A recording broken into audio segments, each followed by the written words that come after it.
I'm waiting, and we're live. I Hey, had this long. everybody. Good morning, good Happy morning. Monday. Ryan, have you been down to your farm lately? I meant to ask you. Well, I was down there, 3 weeks ago? Maybe 4 weeks ago now. Okay. So it's been a few weeks. I've actually got a new tractor that I just purchased for it that is going to be heading down there this week. So I'm going to probably chase it down there just so I can have fun on it. That's awesome. Drive around and play on the tractor. When you say tractor, doing what? What for? What kind of tractor? It's a pretty big tractor. Basically, what we need to do right now is just turn up the soil. Right now, there's about 100 acres of weeds that we just want to turn, get those weeds in the soil, and just work the soil so that next year we can look at planting again. And I've heard this from other people, but down in that specific area, the first part of July, if you remember those big storms that came through here, Yeah. well, it caused a hard freeze down there, and the whole valley, everybody lost their crop. And so everybody has basically had to start all over. And so luckily we only had 25 acres planted, but still we had 25 acres planted, you know. So we got to replant. Well, we replanted. We'll see what happens. And what's happened is we've been paying neighbors to come over and do everything from, plowing the soil to raking it to planting, doing everything. And so we decided instead of continually paying the neighbors, let's just buy our own tractor, because we actually, when we bought this farm, the previous owner left all the implements, like the seeder and the plow and everything. They just left it there for us. So we have all the implements. We just needed a tractor to pull it. Okay. And so yeah, buying my first tractor, that's kind of fun. It's a little too, it's too big though to do anything on my land in Camas. I need a smaller tractor for my land in Camas, but the one we've got out there, I mean, it's a big tractor. So it's made to work hundreds of acres of land, and not 8. So interesting. So That's we're awesome. excited about that. So 25 acres. How's everybody? What's that? A 25 acre grow is a pretty good sized grow. Job. Yeah, I mean, just to see how things go. Yeah, it is pretty big. So, but then of course, as you know, we have 6 greenhouses down there right now, and we bought an industrial greenhouse, but we're not going to put that up until probably next year. But it's on site now, so we are going to expand our greenhouse space more. But since we've got a pivot on property, we might as well try some outdoor grow as well. So, and we need that to keep our license too. So. Well, we just might have found you the right size tractor for your Camas property. David Rockwood says he can hook you up with a Kubota tractors for the right size of Utah farms. What? That's what I need. I want a small. Yeah, that's awesome, because I want a small tractor. I was actually thinking about it, because having like a Bobcat or a small tractor that I can use between Camas and Heber. Oh, dang, come back. There he is. Oh, that's a great still. Hey, somebody tell my brother not to call me and interrupt me during our live hour. He always does that. I'll send him a text. Yeah. I know why he's calling. I probably should answer it. It is important, but I'll push him off for 45 minutes. So, How was your event but this last week? you know, honestly, I really liked the structure of it because Awesome. as an exhibitor, I was able to set up inside of my suite, inside of my room, and then what they did is they had every 23 minutes booked out for you. So every 23 minutes, somebody new would come in, and they actually had people there that would give 3-minute warnings to get people to wrap up and making sure people got to the right spot. And so you had a meeting booked for a day and a half straight. And obviously they had some break time and, meal time and whatnot.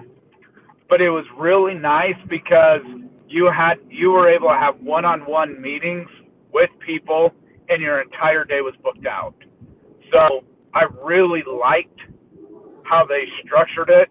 Next, they do have one in San Antonio in October that I'm thinking about now that I've seen it.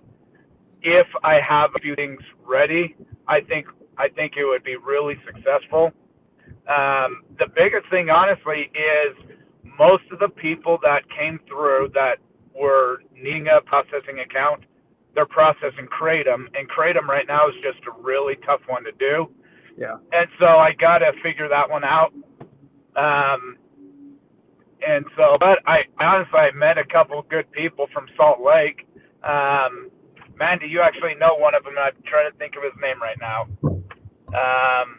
James Bjork. Yeah. Do you know James? You know James, Yeah. right? Yeah. He happened to be my last meeting on Friday. So Really? So anyway, he says hi. Well, hello. I've been trying to connect with him, but Kratom has always been the holdup with an account for him too. Yeah.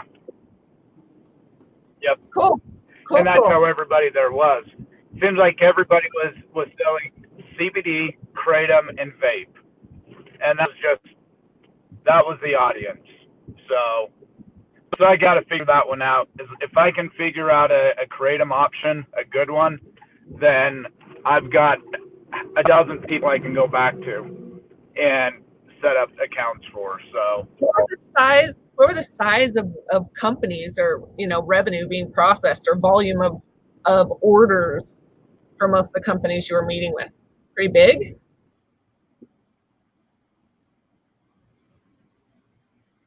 Uh-oh. Can he hear me? Had to mute himself. Oh man. Hope he didn't get pulled over. Shoot. Okay. hey, nothing's better than a cliffhanger story. Everybody hang on to those details for just a minute. But hey, those are some good comments there by Dave Rockwood. Dave, thanks for your participation this morning. You're awesome. He's challenging, not challenging, inviting. There he is, Ryan, back to lunch for Ty. Hey, you didn't get pulled over, did you?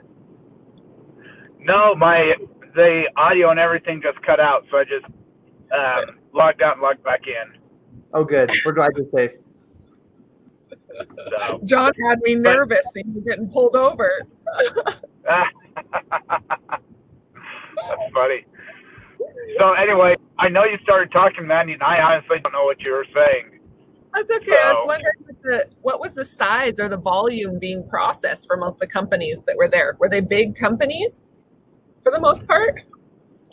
I would say half of them had 50 plus retail stores, and the other half had at least 5 to 10 retail stores, and then a lot of them were trying to get online. But for the most part, a lot of them were very sizable companies. Awesome. Very cool. Very cool. Yeah. Did you do anything fun then? Like, did they have cool social hours, or did you get to actually network besides just talk in your meetings? They had some networking time in the evening during dinner for about 2 hours. so not a whole lot. Okay. But I bet we pretty much met everybody, so it was fine. But not a lot of like actual networking time, you know. So, but it's so good. We still had an opportunity to meet everybody. Most of the time, you just network during breakfast, lunch, or dinner. Yeah. Is how they had it set up. So, but it was good. It was good. Awesome. How's your weekend? It was good. It was relaxing. I had my grandbaby for a little while, and he's so dang fun. I love waking up Monday mornings, and there's toys hidden in every nook and cranny in my house, every shoe, every corner, on every shelf. Wait a minute. So you're saying you miss those days, huh? Brings you back 15 years ago. I'm at a good spot right now. I enjoy the morning when I can just clean them all up and they stay put away for a few days. Right. When I have them, they're just all. Yeah, your house stays clean for about 10 minutes and then it's destroyed again. See, that's and I forget what that's like. Same with like getting ready to leave. It takes twice as long because you got to get them ready and pack the diaper bag. I can't tell you how many times I run out of the house and I'm like, oh shoot, I don't have anything. Got to get out of the car again, pack up the diaper bag, get going again. Just forget. Right. But funny. Yeah, it was good. It was really good. Good. We've had a lot going on. I was blessed enough. Stormy reached out. I feel like I'm maybe embarrassed saying this, but like it's a celebrity. She's a celebrity.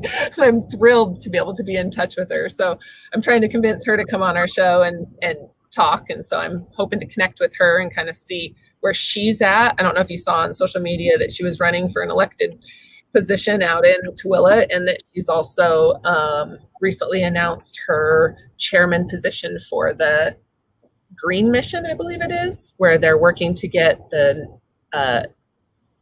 offenders out of prison that are nonviolent crimes, marijuana-based crimes.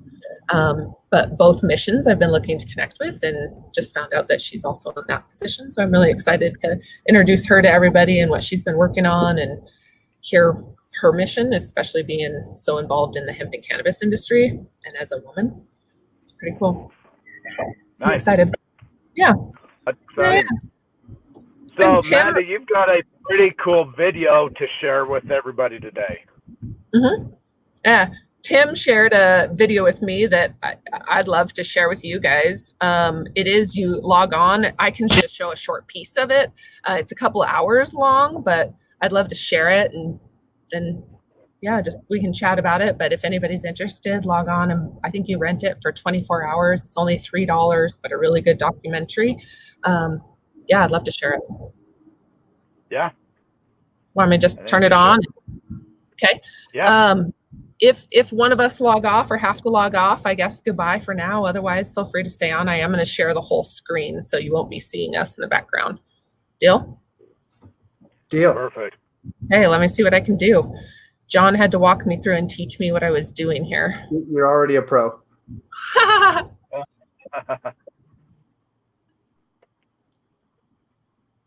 I'm just going to start it in the middle. Do you want to give some background on this video? You said it's a documentary. Hemp is back in Oregon. Like, tell us a little bit about it and what the preface is. So it's everything that I've watched, it really just kind of, and the part that I want to share just breaks down the history of hemp, what we've kind of missed, right? It talks about the history of hemp, what has happened, how it's kind of viewed as a gold rush or similar to the gold rush.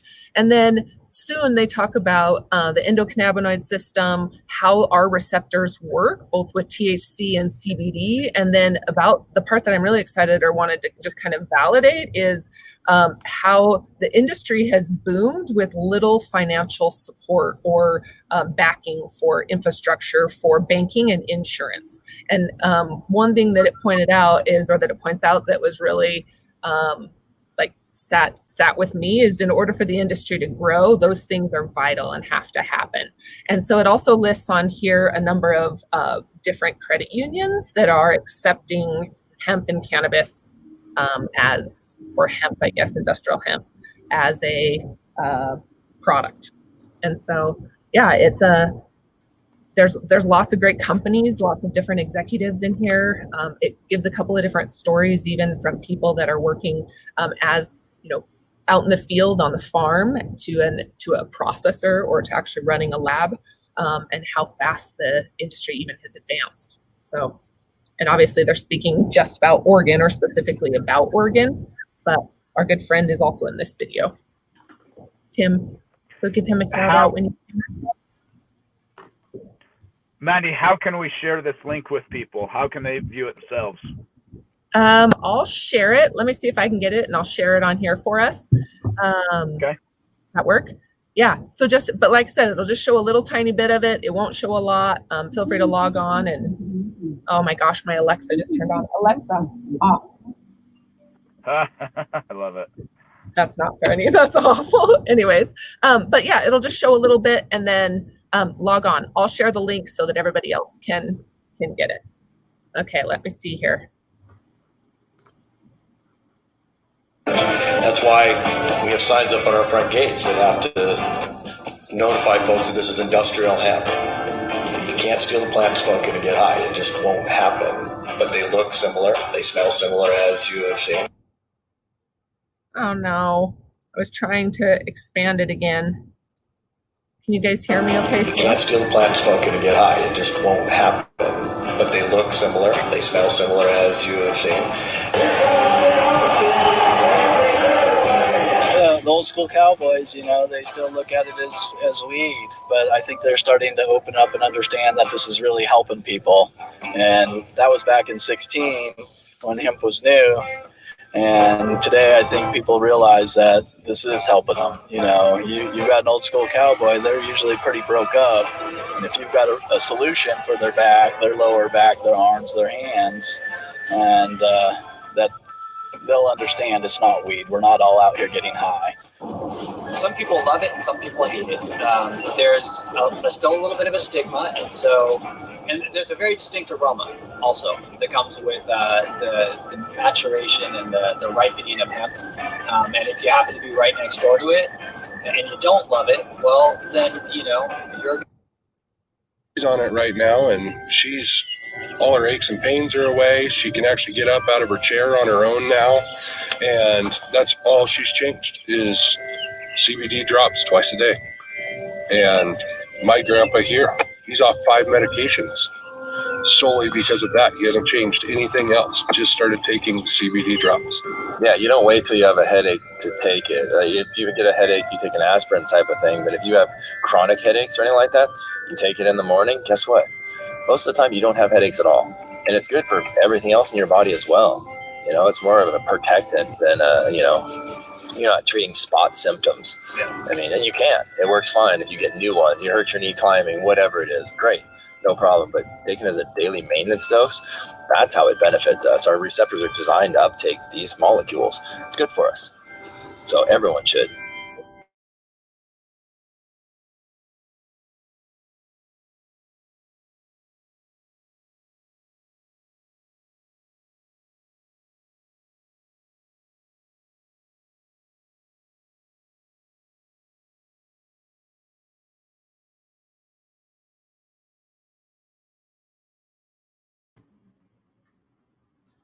Hey, Mandi, if you can hear me, there's no sound playing currently.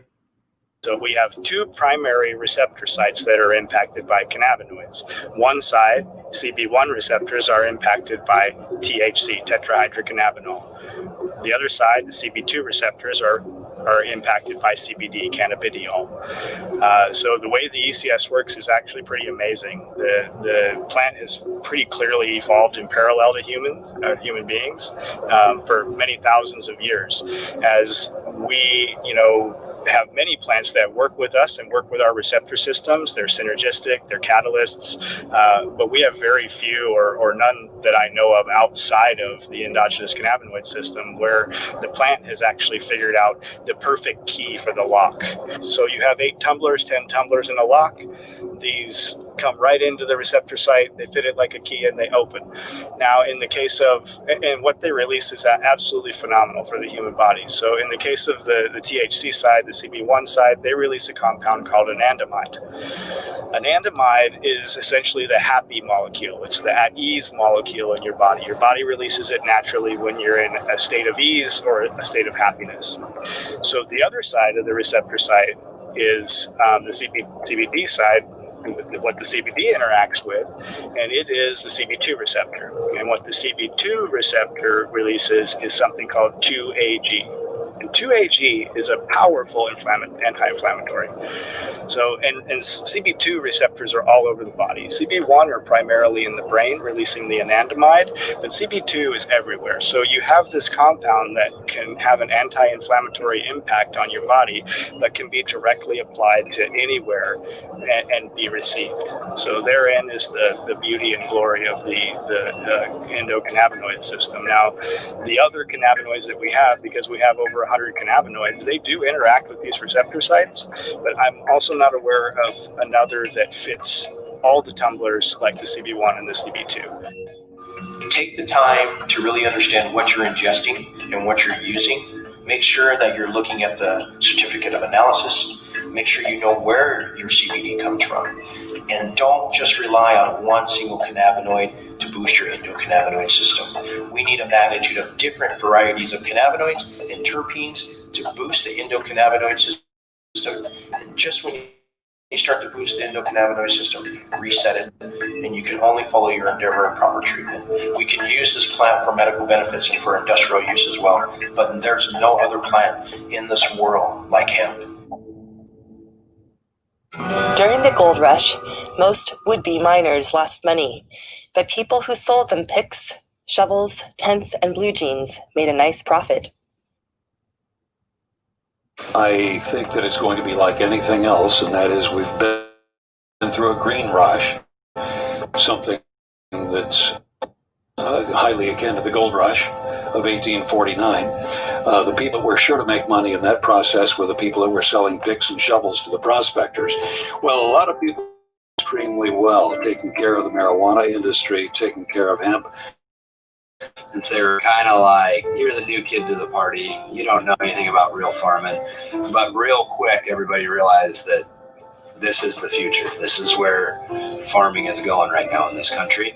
And so 2019, people are great.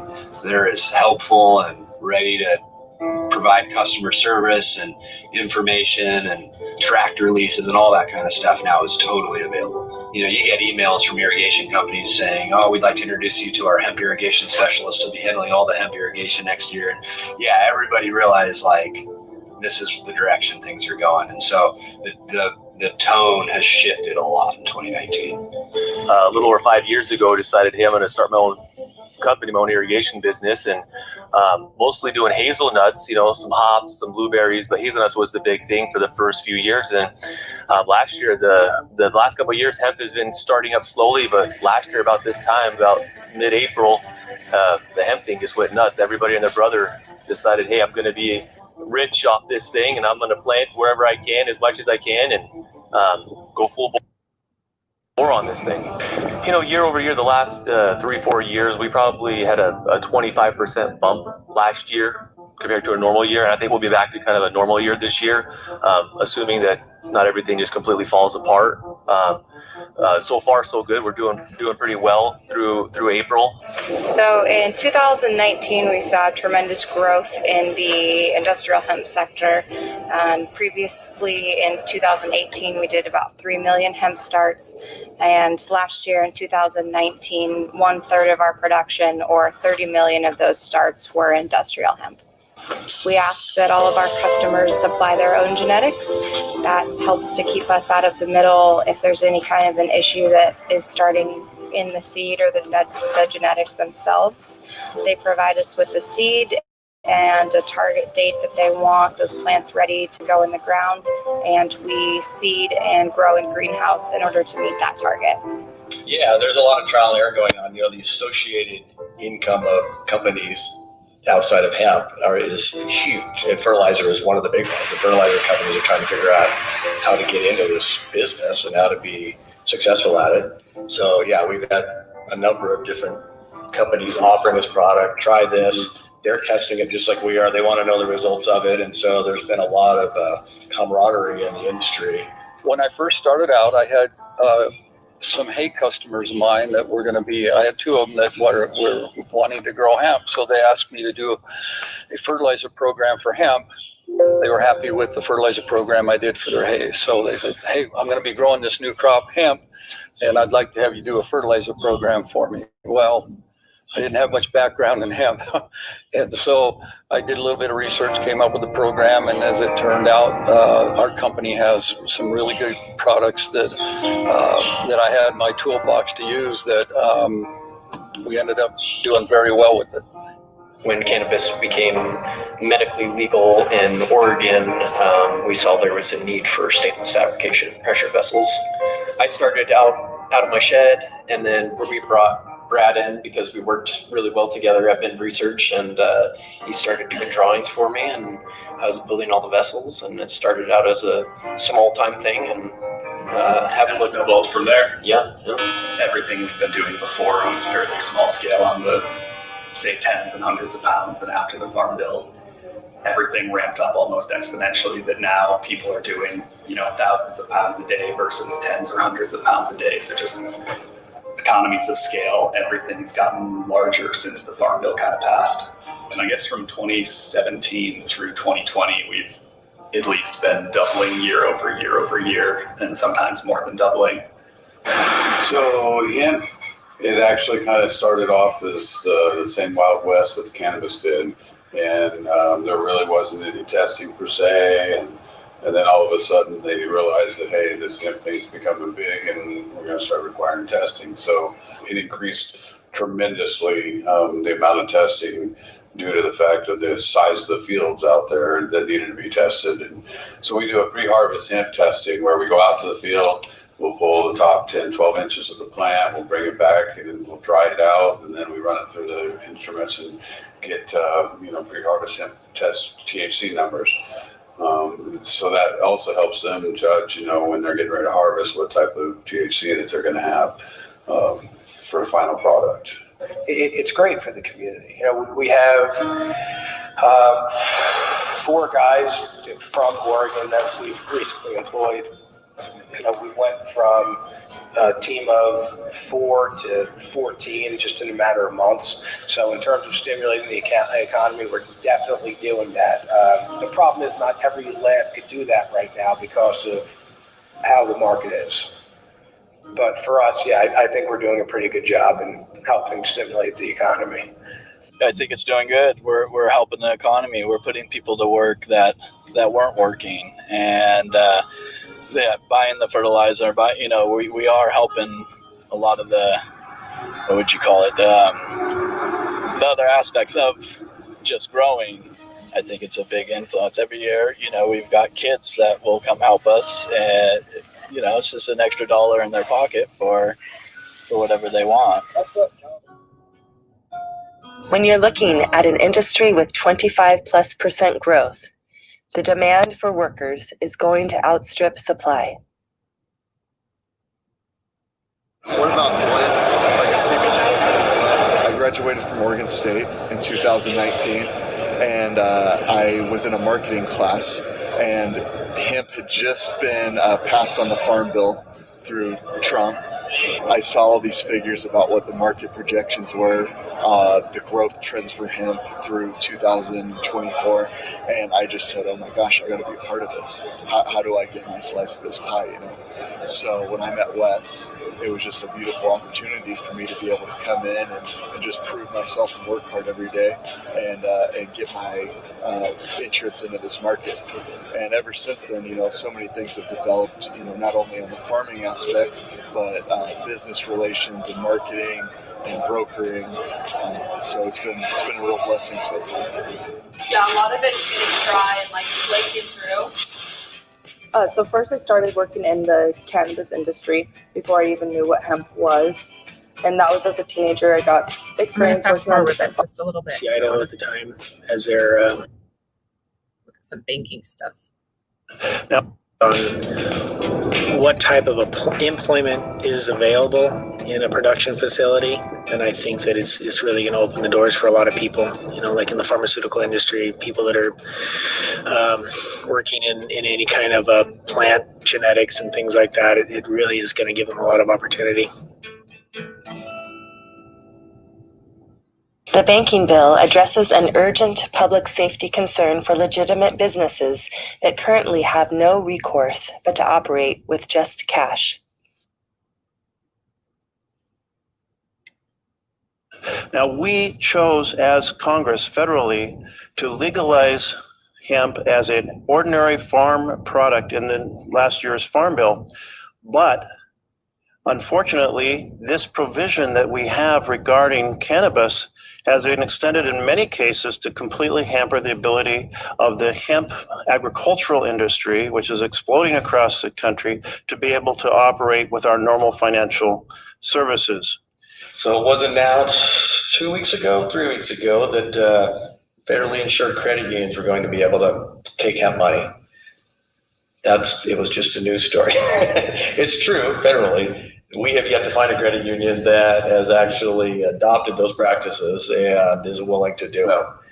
There are a few banks that are willing to, but they're mostly doing it just for large customers, existing customers that they already have, maybe that are farmers and that. And then there are some credit unions on the west side that are offering to take it, but are at ridiculous fees to be a part of it.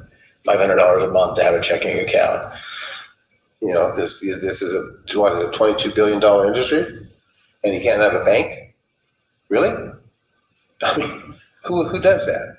I mean, from a risk standpoint, I don't want to drive around with a suitcase full of money. I mean, just having to do that makes it feel illegal. In my home state, state and local governments took in over $80 million in fiscal year 2018 in taxes. That's $80 million traveling down the roads and highways in duffel bags and backpacks. I've heard from dozens of people operating perfectly legal businesses who have been forced to deal entirely in cash or risk having business and personal bank accounts or lines of credit cut off. So we have Northwest Community Credit Union. They have a hemp bank account program. They send someone out to your farm to kind of look around and make sure that you are doing what you say you're doing and build some relationship. And so they came out, and great guy, and we've loved banking with them. It's been really easy. It costs a little more than a normal bank account. Supply and demand. There's just not a large supply of banks that'll bank you. But when you're trying to come above board here and do a legal business, you got to be able to write checks to employees and have a debit card to grab stuff from Home Depot real quick. And banks. Yeah, it's actually been fairly smooth for us. We bank with Bank of the West. The process was, they have a vetting process. It took me like 6 weeks probably to get a bank account, lots of documents, lots of questions. And then I got accepted. And there's no Bank of the West banks around here, unfortunately. So we do most things with wire transfers anyway. Credit card processing, it's been a little bit of an issue. I mean, we had one company that had the majority of the accounts in the U.S. and then decided to dump all but three. All their big money makers, the three big money makers they kept, and then they dumped everybody else. It took us almost 2 months, maybe it was 2.5, 3 months to secure another processor. And it definitely slows your business rate down when people go, oh, you wanted just to send you a check or do a check over the internet. A lot of our customers are a little bit older and they're not very comfortable sending you their checking account information whatsoever. The credit card has a protection level on there, whereas a check, they didn't like it. So we did notice our sales went down quite a lot, but we got it back up and running and almost immediately right back to full speed. The regulators, banking regulators and industry executives didn't really embrace the 2018 Farm Bill. Hence, the legislation that's in Congress now that's passed the House and going to the Senate for the Safe Banking Act. Those things are specifically tailored to go ahead and make sure that these banking executives get on board. And then secondarily, the USDA being authorized through the 2018 Farm Bill to create a program that has the crop insurance, which is the other big part of taking that industry mainstream, is having the financial regulations, having the banking and the credit card processing and all of that infrastructure, including insurance, that normal ag commodities are based on. We're looking forward to that coming into full compliance and fruition, because it will make it a lot easier for investment dollars to come in. Because to your point, your question about private financing, yeah, majority of our investment dollars have been family, friends, large investors, and no banks.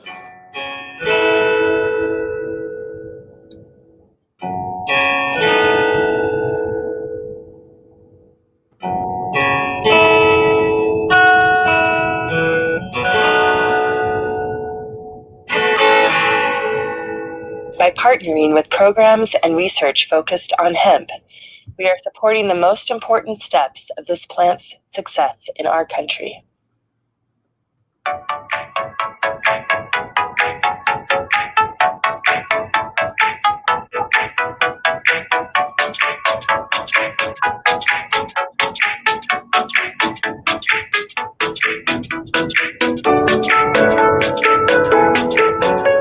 It was actually back in the late 1800s through the early 1930s that the Oregon Agricultural Experiment College was a cooperator with the U.S. Department of Agriculture doing hemp research in Oregon way back then, starting in the late 1800s. And so Oregon was not only a producer of hemp for fiber, but also flax for fiber, flax for oil, for the seed, and so forth. And so that was a part of the new crop, industrial crop platform that really developed at Oregon State during that time. And now hemp comes out into the daylight. It's considered just like a crop like corn or grass seed or blueberries. And now we need to take all that information and science we already have and rapidly accelerate the progress in establishing hemp as a commodity in the United States. Oregon has, I think, 100-year-long history of producing certified seed. Oregon takes seed certification very seriously. They've been doing it for over 100 years, certifying seed. They put a lot of energy through the faculty, a lot of science and background into it. Okay, guys, I think, let's see here.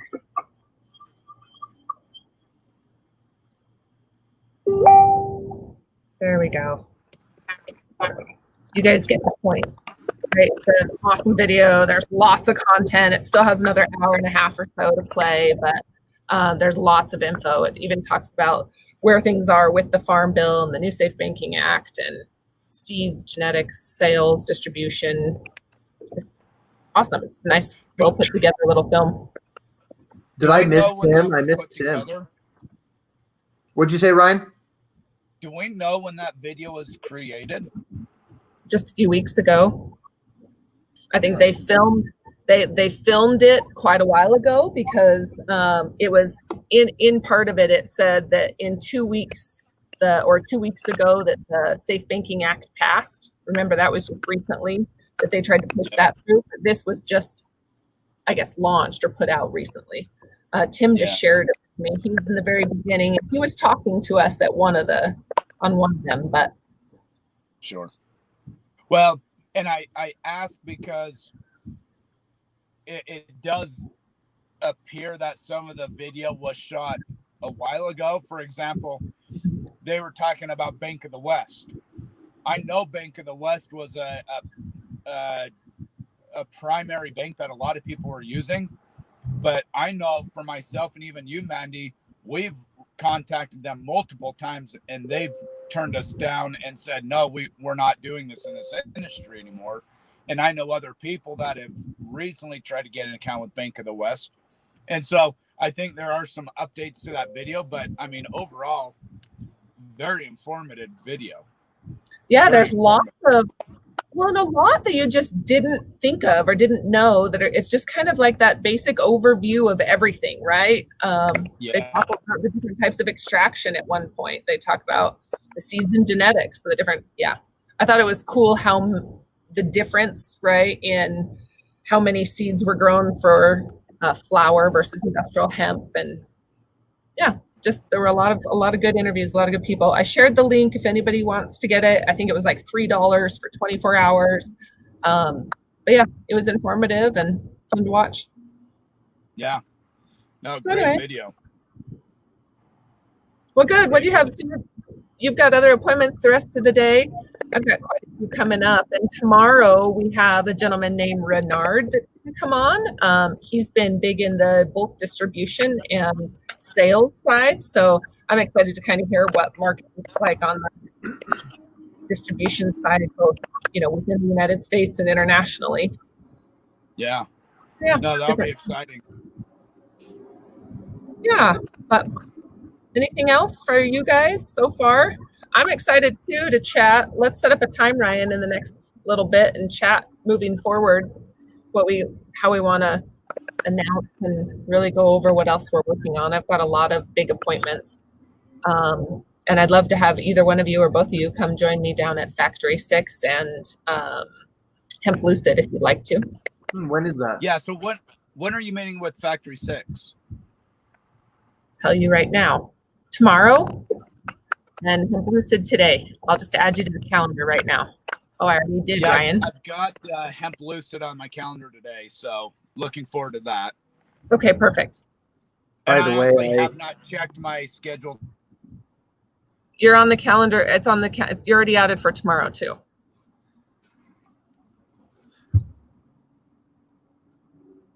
Got another troll here. What's going on today?